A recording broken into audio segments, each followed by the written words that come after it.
ہم کہتے ہیں کہ حضرت محمد مصطفیٰ صلی اللہ علیہ وسلم اللہ کے نور ہیں، اور دوسرا ٹولہ کہتا ہے وہ تو ہم جیسے بشر ہیں۔ بشریت، عبدیت، یہ قرآن کا فیصلہ ہے، ہم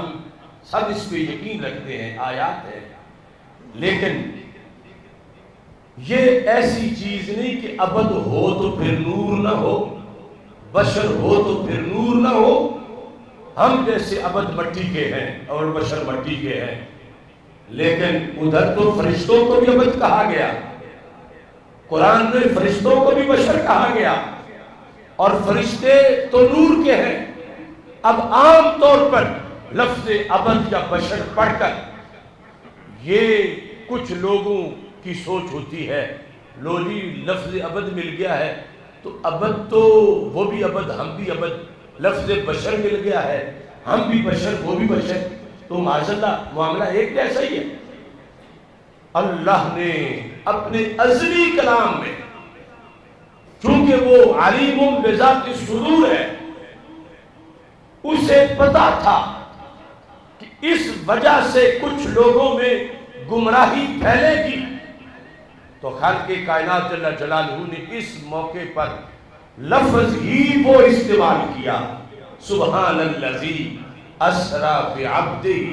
نہ یہ کہا اسریٰ بنبیہ، نہ یہ کہا اسریٰ برسولہ،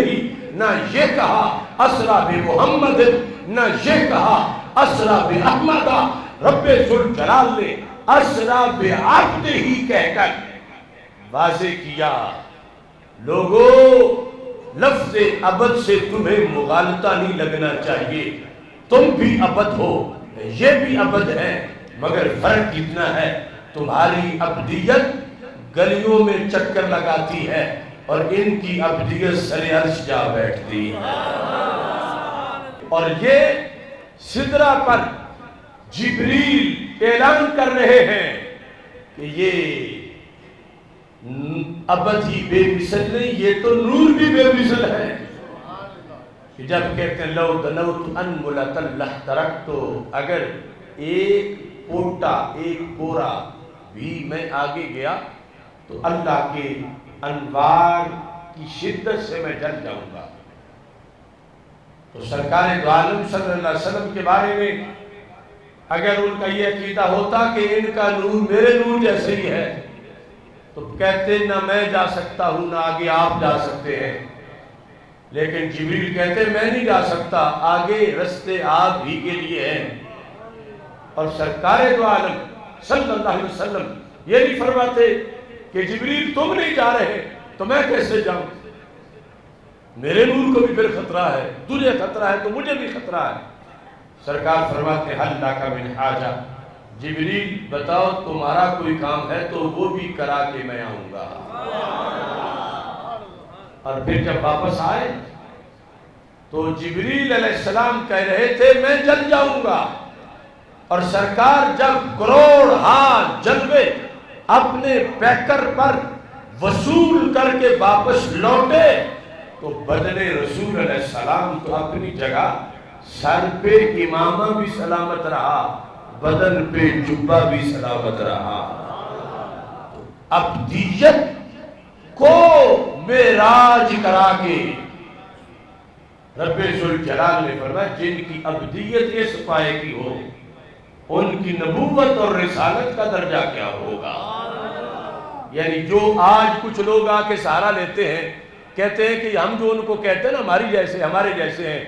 ہم نبوت کے لحاظ سے اپنے جیسا نہیں مانتے،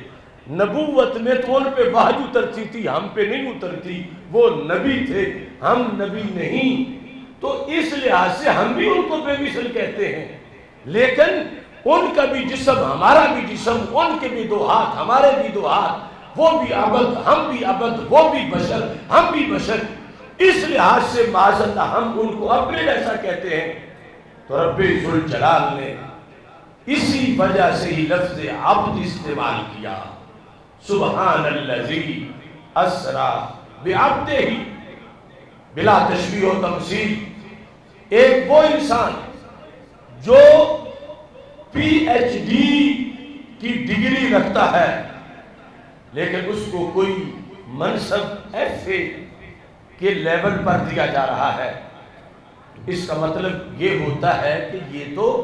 سیٹ اگرچہ بڑی ہے، بہت بڑی ہے، لیکن یہ تو ابھی اس کے ایف اے ہونے کا لحاظ ہے، بی اے ہونے کا ہوگا تو اور بڑی ہوگی، ایم اے ہونے کا ہوگا تو اور بڑی ہوگی، پی ایچ ڈی کا لحاظ ہوگا تو اور بڑی ہوگی۔ تو رب ذوالجلال معجزہ معراج جس پر قیامت تک عقلیں حیران رہنی تھی، اللہ یہ واضح کرنا چاہتا تھا